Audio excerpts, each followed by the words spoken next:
Hello hello everyone, very very warm welcome to Ekta की पाठशाला। एकता की पाठशाला में आपका हार्दिक स्वागत है, हार्दिक अभिनंदन है। जैसा कि हम कर रहे हैं अब फिजिक्स करेंगे, तो फिजिक्स में हम करेंगे सॉलिड स्टेट फिजिक्स। तो आई होप आपको जो है ये क्लासेस अच्छी लगेंगी। हम जो है शुरुआत करेंगे अपने सिलेबस की इंट्रोडक्शन से। चलिए शुरू करते हैं। इस लेवल का किस तरह से मैं आपको पढ़ाऊंगी वो हल्का सा इंट्रोडक्शन दे देते हैं कि सबसे पहले आती है classical mechanics.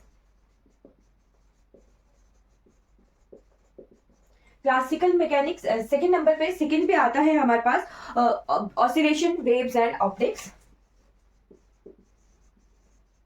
Oscillation waves and optics, right. Third chapter रहने वाला है हमारे पास इलेक्ट्रिसिटी एंड मैग्नेटिज्म। यहां पर हम जो है स्टैटिक और मूवेबल दोनों चीजों पे ही बात करेंगे, इलेक्ट्रिसिटी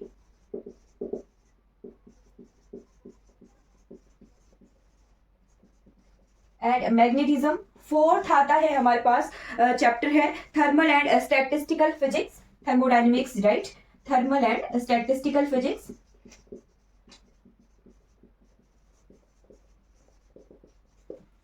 फिफ्थ चैप्टर रहने वाला है हमारा क्वांटम मैकेनिक्स, मोस्ट इंपॉर्टेंट, बहुत सारा हमारे पास यहाँ पे रहता है इसका question. Quantum mechanics, quantum mechanics के बाद 6 नंबर पे हमारे पास रहती है atomic and molecular physics.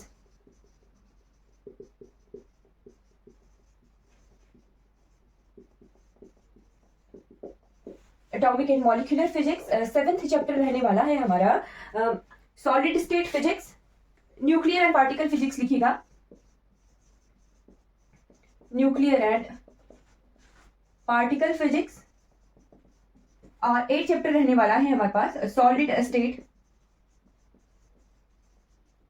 Physics. Solid state physics में ही हमारे पास इलेक्ट्रॉनिक्स एंड जो हमारी इलेक्ट्रॉनिक डिवाइसेस होती हैं वो सब कुछ हम जो है यहीं पर ही कवर करेंगे। डिवाइसेस साथ में इलेक्ट्रॉनिक्स, तो ये जो है हमारे पास सॉलिड्स में ही फर्दर हम यही चैप्टर में पढ़ लेंगे, राइट। तो मैं किस तरह से आपको पढ़ाने वाली हूँ, मैं सबसे पहले पढ़ाऊंगी आपको solid state physics, right. 8th chapter जो हमारे पास रहेगा, यहाँ से हमें जो है कितने मार्क्स का आने की पॉसिबिलिटी, 10 to 12 मार्क्स की पॉसिबिलिटी रहती है सॉलिड स्टेट फिजिक्स की, है ना। यानी इसमें जो हमारे डिवाइसेस एंड इलेक्ट्रॉनिक्स है सब कुछ कवर हो जाता है इसी में ही, क्योंकि सॉलिड की ही फर्दर हम इलेक्ट्रिकल प्रॉपर्टीज पढ़ते हैं, तो फिर उससे हमारी जो है सेमीकंडक्टर, इंसुलेटर और कंडक्टर्स, जो हमारे सॉलिड्स की प्रॉपर्टी, हमारे पास इलेक्ट्रिक प्रॉपर्टीज जब पढ़ेंगे तो उससे ही हमें जो है इलेक्ट्रॉनिक्स मिलेगी, तो उसी में ही फिर हम इलेक्ट्रॉनिक्स फर्दर पढ़ लेंगे। इसीलिए जो 10 to 12 15 मार्क्स तक जो है ये वाला चैप्टर हमारा चला जाता है सॉलिड स्टेट फिजिक्स का, राइट। तो हम जो है सबसे पहले सॉलिड स्टेट फिजिक्स पढ़ेंगे, उसके बाद में सेकंड चैप्टर आपको शुरू करूंगी न्यूक्लियर एंड पार्टिकल फिजिक्स का, राइट। तो शुरू करते हैं सॉलिड स्टेट फिजिक्स, ओके। अब फिजिक्स फिजिक्स कह रहे हैं, फिजिक्स है क्या? तो फिजिक्स होता है जो हमारे पास डेली लाइफ में जो भी चीजें हो रही हैं, कैसे हो रही हैं, क्यों हो रही हैं, वो हमें फिजिक्स डिफाइन करके देता है, राइट। डेफिनेशन भी होती है, रहती है हमारी कि why and how things behave in day to day life, वो हमें फिजिक्स देता है, राइट। चाहे फिर वो हमारा बायो हो, चाहे फिर वो हमारी केमिस्ट्री हो, चाहे वो फिर मैथमेटिक्स हो, हर एक चीज का, हर एक क्वेश्चन का आंसर हमें फिजिक्स से ही मिलता है, ओके। आई होप आपको क्लियर रहेगा ये चीज कि physics deals with the things how and why they happen और how and why they behaved in daily life, okay। I hope clear रहेगा। हम पढ़ेंगे अब solid state physics, okay।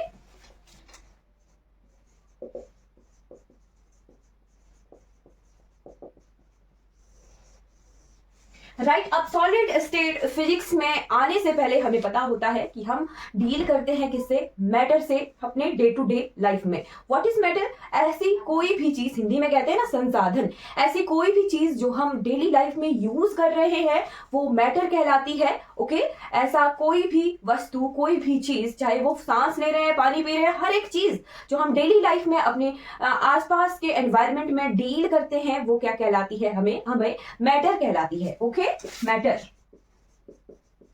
Hindi में कहें तो संसाधन, राइट। डेली लाइफ में हम जिस भी चीज से डील कर रहे हैं वो मैटर होती है। अब हमने पढ़ा है क्लास 6 से ही संसाधन की डेफिनेशन, और क्लास 6 से ही हम जो है इसे क्लासिफाई करते हैं कि there are 3 states of matter, okay. हम क्या पढ़ते हैं, there are 3 states of matter,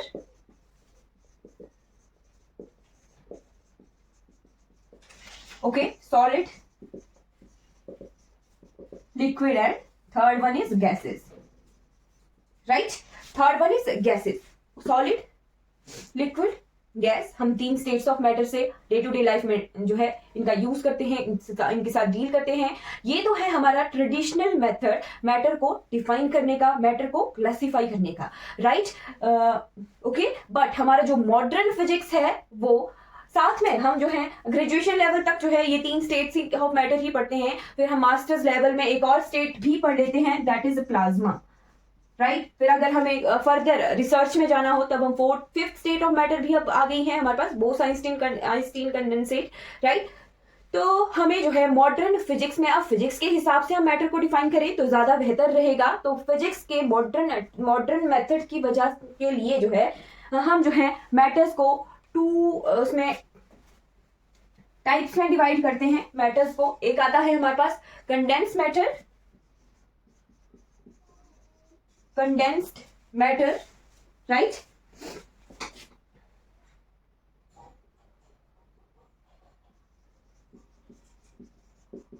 और दूसरा है हमारे पास gaseous matter, right. 3 states of matter हम कैसे पढ़ रहे थे, ऐसे ना, सॉलिड, लिक्विड, गैसेस। अब हमें जो है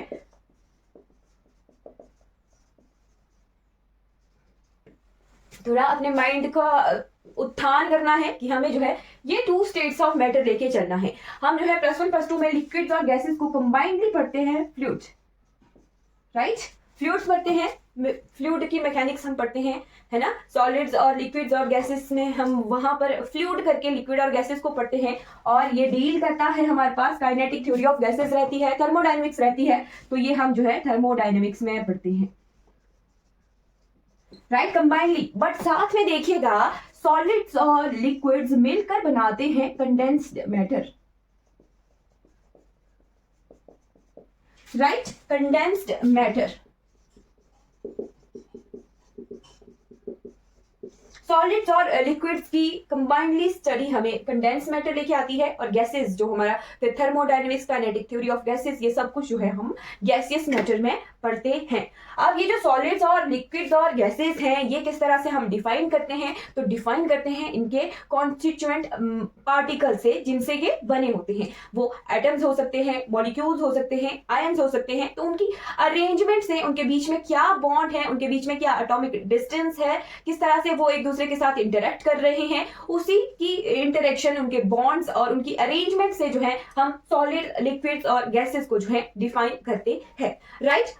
अब लिक्विड्स और गैसेस में तो बहुत वीक फोर्सेस होती हैं, वंडरवॉल फोर्सेस होती हैं, तो वो अलग मैटर रहता है, हम उन्हें थर्मोडायनेमिक्स में पढ़ते हैं। बट अब हम बढ़ चलते हैं सॉलिड्स की तरफ। तो सॉलिड्स की क्या पर्टिकुलर डेफिनेशन है उसकी तरफ आ जाइए। तो एक अरेंजमेंट के हिसाब से, मॉलिक्यूल्स की, आइटम्स की अरेंजमेंट के हिसाब से हम जो है सॉलिड्स और लिक्विड्स और गैसेस के लिए डिफरेंट डेफिनेशन देते हैं। बट हमने पढ़नी है सॉलिड स्टेट फिजिक्स, तो सॉलिड्स की क्या डेफिनेशन होती है, सॉलिड्स क्या होते हैं, वो हमें पता होना चाहिए, right? What are solids?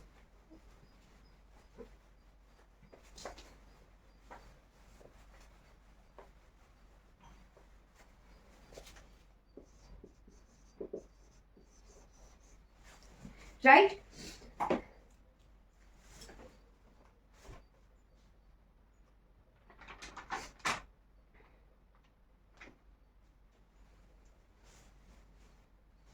Okay, these are materials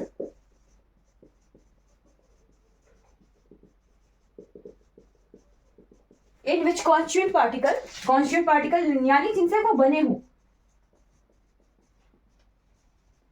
constituent particles रहते हैं हमारे पास atoms, molecules, ions.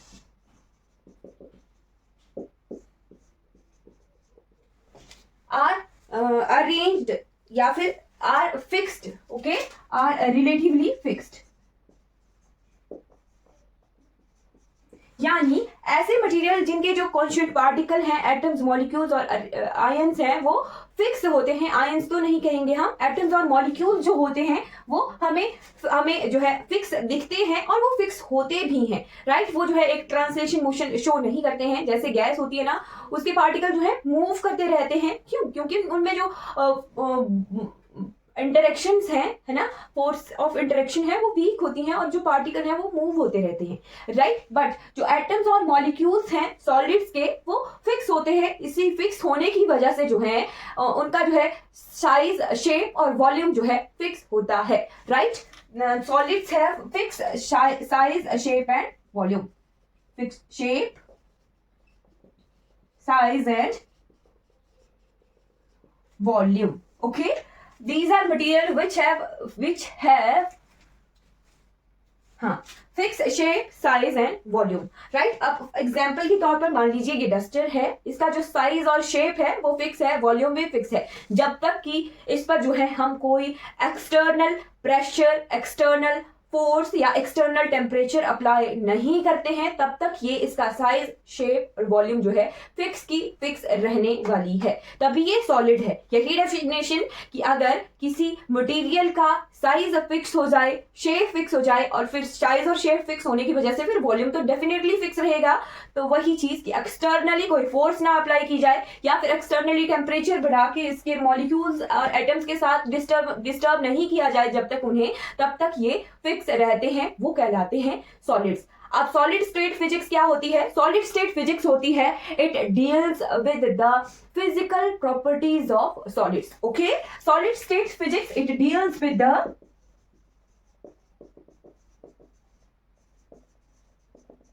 Physical properties of solids,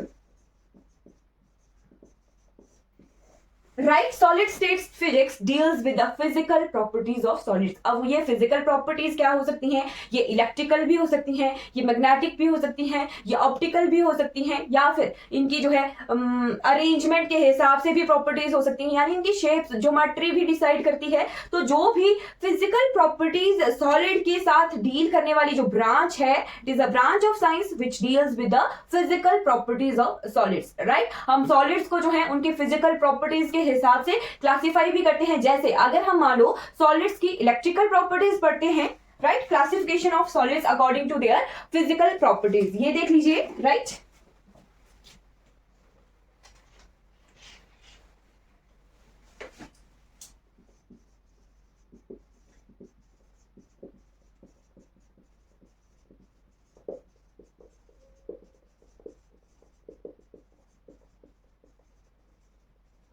right, physical properties माने जैसे हमने आगे आगे बढ़ना है तो हमने ये सब कुछ पढ़ना है, right.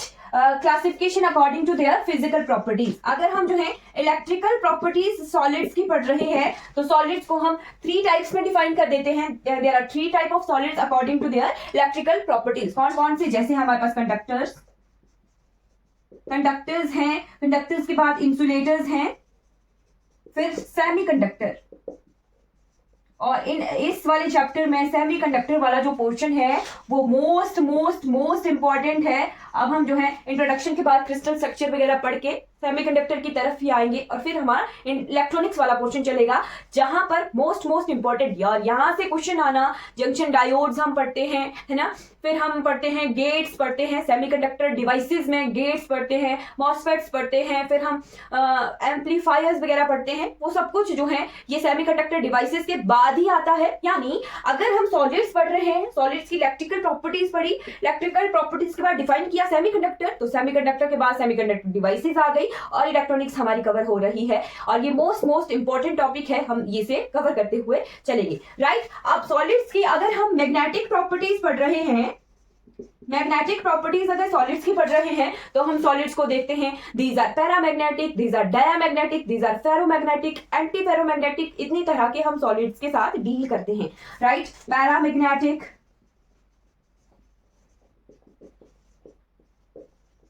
Diamagnetic, ferromagnetic, anti ferromagnetic, ferrimagnetic, anti ferrimagnetic, हम सब कुछ जो है मैग्नेटिक प्रॉपर्टीज के साथ सॉलिड्स की डील करते हैं, राइट। ऑप्टिकल प्रॉपर्टीज अगर पढ़े हम तो फिर हम जो है जैसे मान लो क्वार्ट्ज है, एक क्वार्ट्ज है ट्रांसपेरेंट, यहाँ पे डस्टर का ऊपर वाला पोर्शन आपको साफ दिख रहा होगा ना, क्वार्ट्ज भी इसी तरह से साफ होता है, सिलिकॉन डाइऑक्साइड, ऐसा ही O2, राइट। अब सॉलिड्स जो होते हैं वो शो करते हैं ऑप्टिकल प्रॉपर्टीज भी। जैसे मान लो निकालेंगे रिफ्रैक्टिव इंडेक्स, राइट। तो रिफ्रैक्टिव इंडेक्स के लिए लाइट को पास करेंगे इस मीडियम के थ्रू राइट, एक मीडियम से दूसरे मीडियम में जा रही है, इस मीडियम का हम रिफ्रैक्टिव इंडेक्स फिर निकालते हैं, राइट। तो जो क्वार्ट्स है, अब हम देखेंगे जैसे हम सॉलिड्स के टाइप्स आप देखेंगे, है ना, कि दो तरह के सॉलिड्स हमें मिलेंगे, ये तो है प्रॉपर्टीज के हिसाब से सॉलिड्स, है ना। फिर हम देखेंगे एटम्स और मॉलिक्यूल की अरेंजमेंट के हिसाब से सॉलिड्स को किस तरह से डिफाइन किया गया। चलिए ये क्वार्ट्स वाला पोर्शन हम वही पढ़ते हैं, राइट। बट जो इनकी एटम्स की अरेंजमेंट होती है उसके हिसाब से भी जो हमारी प्रॉपर्टीज हैं वो चेंज हो जाती हैं, फिजिकल प्रॉपर्टीज, राइट। फिर मान लो अगर हम जो है इसे एक्सटर्नल हीट दे, टेम्परेचर बढ़ा दे मॉलिक्यूल्स एटम्स को का जो है, तो फिर हम सुपर कंडक्टिविटी की तरफ भी जाते हैं, और सुपर कंडक्टिविटी का भी क्वेश्चन एग्जाम में आता है। यानी जो सॉलिड स्टेट फिजिक्स है हमारी वो इंपॉर्टेंट है, और 10 से 15 नंबर हमारे कवर हो जाते हैं इस वाले चैप्टर से। आई होप आपको क्लियर हो गया होगा। अब चल पड़ते हैं सॉलिड्स के टाइप्स की तरफ according to their arrangement of molecules और एटम्स। ओके,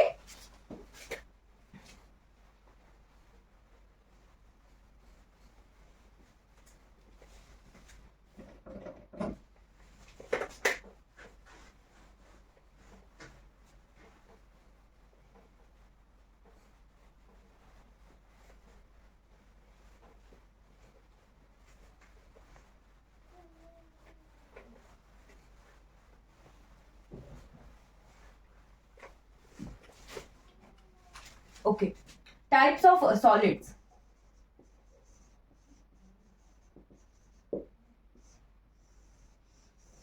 जल्दी जल्दी से इसे कवर करते हुए फिर हम लैटिस और स्पेस लैटिस वगैरह कवर कर लेंगे, है ना। फिर यहाँ से एक इंपॉर्टेंट क्वेश्चन आता है रोटेशनल सिमेट्री का, और वो आता है ना। फोल्ड्स ऑफ सिमेट्री के फोल्ड्स हम देखते हैं, वो आता है क्वेश्चन, और वो फिक्स क्वेश्चन है, आना ही आना है, राइट। टाइप्स ऑफ सॉलिड्स में हम देखते हैं क्रिस्टलाइन सॉलिड, और सेकेंड हम पढ़ते हैं अमॉर्फस सॉलिड्स।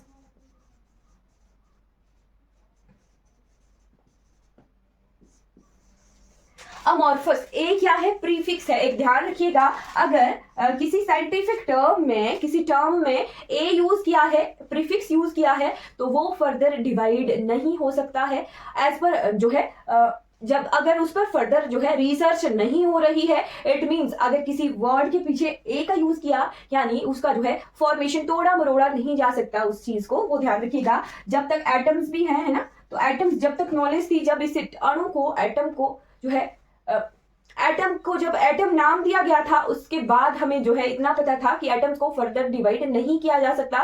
बट अब हम जो है फिजिक्स में डील करते हैं कि एटम्स में जो है हम क्वार्क्स की तरफ बढ़ चले हैं, हिग्स बोसोन्स की तरफ आ चुके हैं अब तक, तो है ना। यानी एटम्स की फर्दर क्लासिफिकेशन भी हमने कर दी है कि इस तरह से एटम बने हुए होते हैं। बट एज पर नॉलेज कि अगर किसी वर्ड के पीछे ए लगा है, तो उसको ये जो है कंस्टिट्यूएंट है, उसका तोड़ा मरोड़ा नहीं जा सकता, राइट। अब क्रिस्टलाइन सॉलिड्स की तरफ आ जाते हैं। क्रिस्टलाइन सॉलिड क्या होते हैं, और अमॉर्फस सॉलिड, इन्हें नॉन क्रिस्टलाइन सॉलिड्स भी कहते हैं, non crystalline solid, right.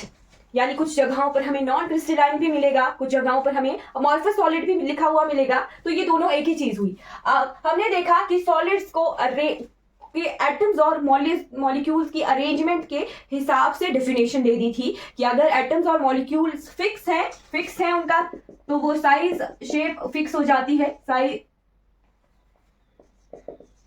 Size shape volume जो है हमारा फिक्स हो जाता है according to arrangement of atoms and molecules, right. अब वही चीज कि किस तरह से एटम्स और मॉलिक्यूल अरेंज हुए, वो हमें जो है फिर फर्दर टाइप्स ऑफ सॉलिड्स बताती है, राइट। अगर जो हमारा एटम्स और मॉलिक्यूल्स है वो ऑर्डरली अरेंज है, रेगुलर अरेंजमेंट है, रेपिटेशन अरेंजमेंट है, तो वो हमारा क्रिस्टलाइन सॉलिड कहलाता है। अब ये सारे वर्ड कंफ्यूज करने वाले होते हैं, कंफ्यूज नहीं होना है। मान लीजिए मॉर्निंग असेंबली है, बच्चों को लाइन में खड़ाया है, राइट, एक के बाद दूसरा, दूसरे के बाद तीसरा, मतलब हमारे पास जो है कॉलम में भी और रो में भी जो है अरेंजमेंट, प्रॉपर अरेंजमेंट में बच्चों को खड़ाया हुआ होता है, ठीक। यानी एक प्रॉपर गैप होता है, एक गैप के बाद कुछ एक डिस्टेंस के बाद फिर से स्टूडेंट होगा, फिर से स्टूडेंट होगा, फिर से स्टूडेंट होगा। रो में इस तरह से अरेंज किया है, कॉलम में भी एक गैप के बाद स्टूडेंट, एक गैप के बाद स्टूडेंट, एक गैप के बाद स्टूडेंट, यानी ऑर्डर्ड अरेंजमेंट है ना, रिपीटेड अरेंजमेंट है। राइट तो वो होता है क्रिस्टलाइन। सॉलिड्स में अगर एटम्स और मॉलिक्यूल्स की रिपीटेड अरेंजमेंट है, ऑर्डरली अरेंज किया गया है, तो वो क्रिस्टलाइन सॉलिड्स कहलाते हैं। Right there is ordered arrangement या फिर regular arrangement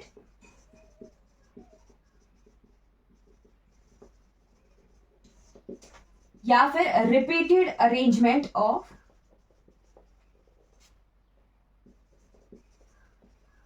atoms and molecules. Clear? जैसे मान लो एक एटम, फिर उसके बाद दूसरा एटम, फिर उसके बाद तीसरा एटम, ये तो क्या है 1D में बना दिया मैंने, 2D में इसी तरह से, है ना, 1 डायमेंशनल, ये 2 डायमेंशनल अरेंजमेंट आ गई हमारी। राइट यानी एक एटम, फिर दूसरा एटम, फिर प्रॉपर डिस्टेंस के बाद तीसरा एटम, फिर प्रॉपर डिस्टेंस के बाद चौथा एटम, यानी रेगुलर अरेंजमेंट है। एटम्स को, एटम जो है खुद को जो है किसी ऑर्डर के बाद रिपीट कर रहे हैं, तो वो कहलाते हैं हमारे पास क्रिस्टलाइन सॉलिड। और जो ये क्रिस्टलाइन सॉलिड होते हैं, हम देखते हैं कि ये होते हैं, इनकी प्रॉपर्टीज भी होती है इनकी जो है, जैसे मान लो इनका जो है शार्प मेल्टिंग पॉइंट होता है, शार्प मेल्टिंग पॉइंट होता है। शार्प मेल्टिंग पॉइंट कैसे? जैसे मान लो ये एटम्स हैं, इन जो है ये इस बॉन्ड से एक दूसरे के साथ जुड़े हुए हैं। ये कोई भी बॉन्ड हो सकता है, कोवेलेंट भी हो सकता है, आयनिक भी हो सकता है। राइट यानी एक बॉन्ड के साथ जो है ये एक दूसरे के साथ जुड़े हुए हैं। राइट अब सेम एटम है, सेम मॉलिक्यूल है, तो ये जो बॉन्ड स्ट्रेंथ है ये भी सेम होगी सारे एटम्स के बीच के बॉन्ड्स की। राइट यानी ये जो बॉन्ड है, ये बॉन्ड है, ये बॉन्ड है, ये बॉन्ड है, ये बॉन्ड है, ये बॉन्ड है, ये बॉन्ड है, ये सेम स्ट्रेंथ के साथ एक दूसरे के साथ जुड़े हुए हैं, यानी इनकी जो है सेम स्ट्रेंथ होती है। राइट अब मान लो इस पे जो है टेम्परेचर बढ़ा दिया, राइट टेम्परेचर बढ़ा दिया, तो ये जो सेम स्ट्रेंथ वाले बॉन्ड है ये एक साथ टूटेंगे। राइट ऐसा नहीं, मान लो जैसे किसी की 220 केल्विन जो है मेल्टिंग पॉइंट है, यानी अगर 119 भी आ गया ना केल्विन टेम्परेचर, तब भी ये बॉन्ड नहीं टूटेंगे। वहां 119.8 भी आ रहा है तब भी ये नहीं टूटेगा, जब तक 119 बोल रही हूं मैं, 219 लिखिएगा, 219.8 केल्विन टेम्परेचर भी आ रहा है तब भी ये बॉन्ड नहीं टूटेगा। शार्प 220 आया तब ये सारे बॉन्ड एक साथ टूट जाएंगे और ये जो सॉलिड है ये मेल्ट हो जाएगा। इस तरह से इसका शार्प बॉइलिंग मेल्टिंग पॉइंट हमें जो है दिखता है। राइट आई होप क्लियर हो गया होगा कि शार्प मेल्टिंग पॉइंट क्यों बोला, क्योंकि ये जो है सारे एटम जो है फिक्स बॉन्ड्स के साथ जुड़े हुए होते हैं और वो बॉन्ड जो है एक साथ टूटते हैं, उनकी स्ट्रेंथ जो है एक साथ टूटती है, वो तभी ये शार्प मेल्टिंग पॉइंट जो है हमें शो करते हैं। अब साथ में क्या चीज, तीसरी चीज भी नोट कीजिएगा। फर्स्ट सेकंड चीज मैंने आपको बता दी, थर्ड चीज क्या कि ये जो है ज्योमेट्रिकल स्ट्रक्चर्स शो करते हैं। ज्योमेट्रिकल स्ट्रक्चर भी मोस्ट इंपॉर्टेंट है और यहां से क्वेश्चन आता ही आता है। राइट ये जो है fix external geometrical shapes show करते हैं। शार्प मेल्टिंग पॉइंट क्लियर हो गया है ना?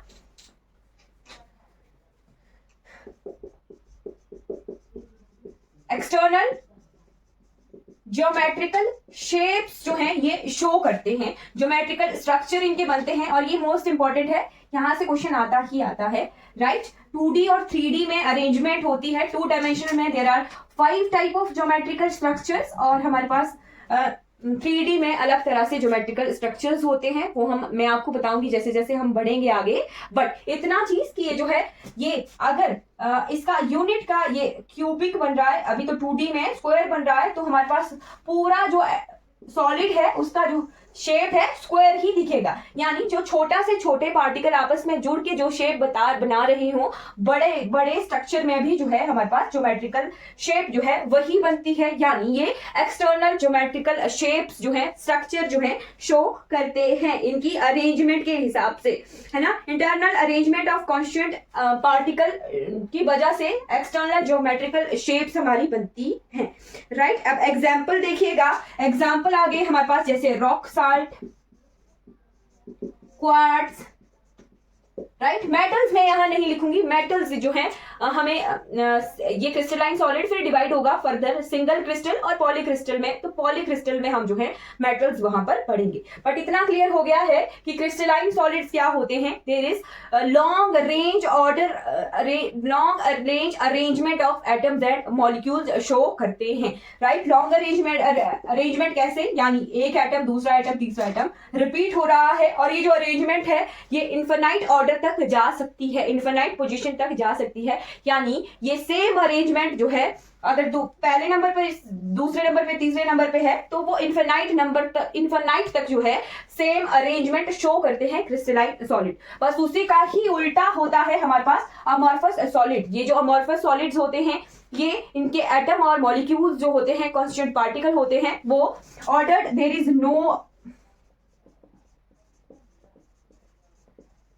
arrangement of atoms or molecules, periodic arrangement, right? There is no periodic या orderly arrangement particle in amorphous solids, right? या फिर ये short range order हो सकते हैं, यानी 1 2 3 एटम सेम तरह से अरेंज है बट फिर से ऑर्डर जो है चेंज हो गया, राइट। बट यहाँ पे ऐसा नहीं होता है, एक्सेप्ट डिफेक्ट ना हो कोई, यानी ये जो एटम है यहाँ से डिसलोकेट होके यहाँ तो नहीं पहुंचा, वो डिफेक्ट्स भी हम पढ़ते हैं। बट डिफेक्ट्स को छोड़ के हम जो है यहाँ पर लॉन्ग रेंज ऑर्डर देखते हैं, और यहाँ पर कई बार जो है शॉर्ट रेंज ऑर्डर हो सकता है बट ऑर्डर नहीं होता है, राइट। और अमॉर्फस सॉलिड्स जो होते हैं सुपर कूल्ड लिक्विड्स भी कहलाते हैं, super cooled liquids.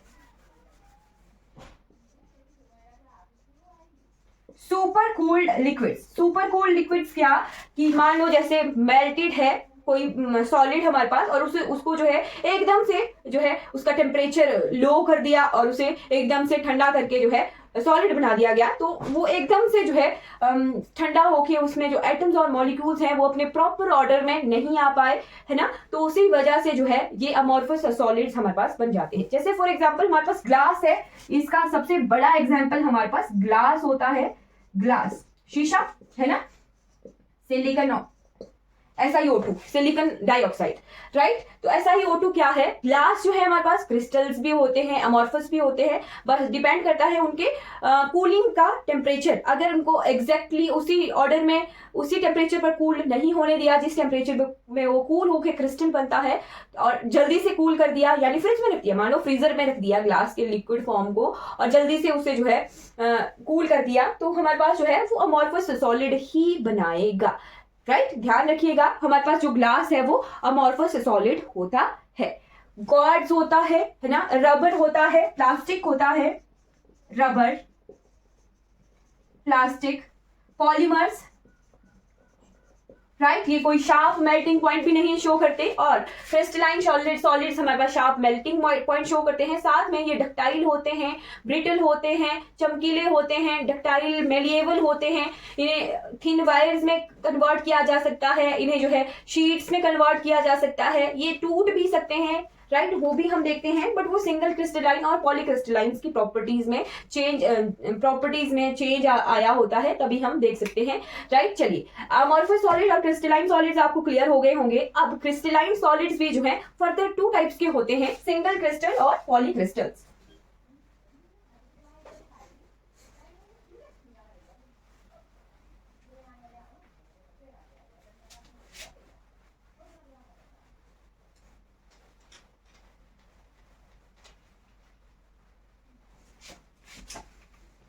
right, single crystals and polycrystals।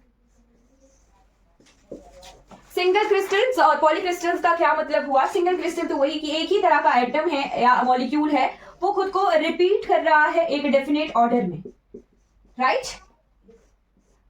एक डेफिनेट ऑर्डर में कोई एटम मॉलिक्यूल खुद को रिपीट कर रहा है, वो कहलाता है हमारे पास single crystal, right. But polycrystal क्या हुआ कि शॉर्ट रेंज ऑर्डर है, एक अरेंजमेंट ऐसी, फिर ऑर्डर टूट गया, फिर दूसरी अरेंजमेंट, फिर तीसरी अरेंजमेंट, इस तरह से हमारे पास पॉलीक्रिस्टल्स होते हैं। फॉर एग्जाम्पल देखिए, मान लो ये है हमारे पास एक एटम खुद को इस तरह से रिपीट कर रहा है, राइट। फिर ये ऑर्डर टूट गया और ये दूसरे से जुड़ के इस तरह से अरेंजमेंट हो रही है एटम की, राइट। और ये जो है बीच में एक बाउंड्री से भी अलग होते हैं, राइट। और ये जो बाउंड्री होती है ये कहलाती है ग्रेन बाउंड्री, ग्रेन बाउंड्री। और ये वाली अरेंजमेंट, ये वाली अरेंजमेंट, ये क्या है, अलग अलग ग्रेन्स होती हैं। क्या होते हैं, अलग अलग ग्रेन्स। यानी एक तरह की अरेंजमेंट एक ग्रेन कहलाएगी, दूसरी तरह की अरेंजमेंट दूसरी ग्रेन कहलाएगी। यानी ऑर्डर्ड अरेंजमेंट तो है बट शॉर्ट टर्म के लिए है अरेंजमेंट, राइट। और जो शॉर्ट टर्म के लिए अरेंजमेंट है वो भी क्या है, डेफिनेट है, राइट, डेफिनेट है। यहाँ पे जो हमारे पास साइज होता है इनका ग्रेन्स का वो नैनोमीटर्स में होता है, राइट, नैनोमीटर्स में होता है। और जो ग्रेन बाउंड्रीज होती हैं वो अलग अलग से डिफाइन करती है हमारे ऑर्डर्ड अरेंजमेंट ऑफ एटम्स और मॉलिक्यूल्स को, राइट। एक ग्रेन बाउंड्री से अलग अलग हो जाती है हमारी ग्रेन्स। अब इस तरह से आपको जल्दी से समझ आएगा। जैसे मान लीजिए ये हमारे पास एक पॉलीक्रिस्टल है, राइट। ये जो मैं लाइंस ड्रॉ कर रही हूं ये क्या है, ग्रेन बाउंड्री है। यहाँ पे एटम्स और मॉलिक्यूल इस तरह से अरेंज हो गए, राइट। यहाँ पे इस तरह से अरेंज हैं इस ऑर्डर में।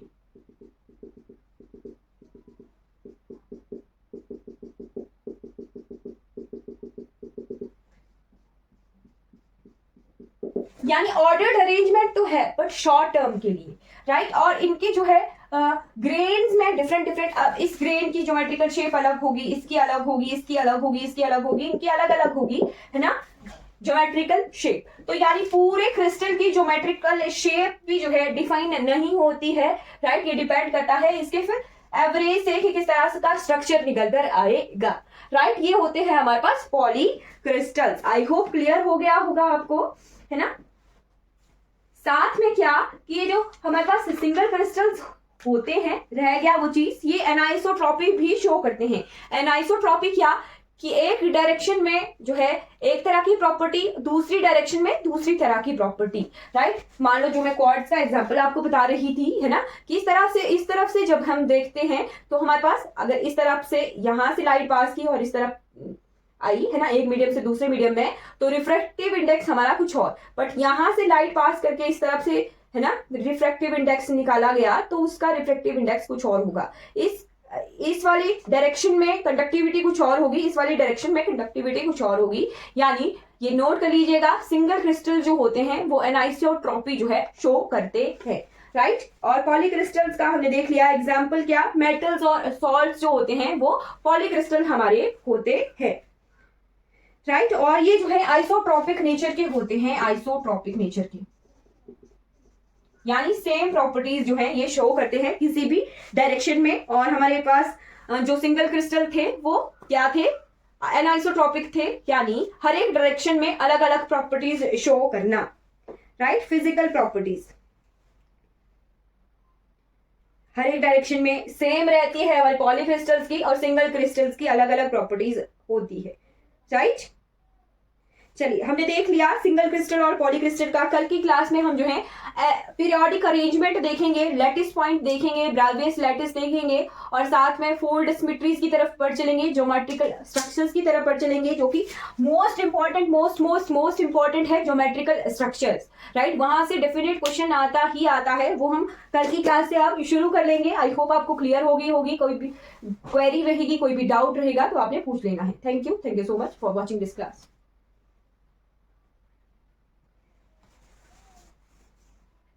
अगर ये वीडियो आपको अच्छी लगी हो तो लाइक कीजिएगा, सब्सक्राइब कीजिएगा मेरे चैनल को, और दूसरों तक इन वीडियोस को जरूर पहुंचाइएगा। Thank you so much for watching.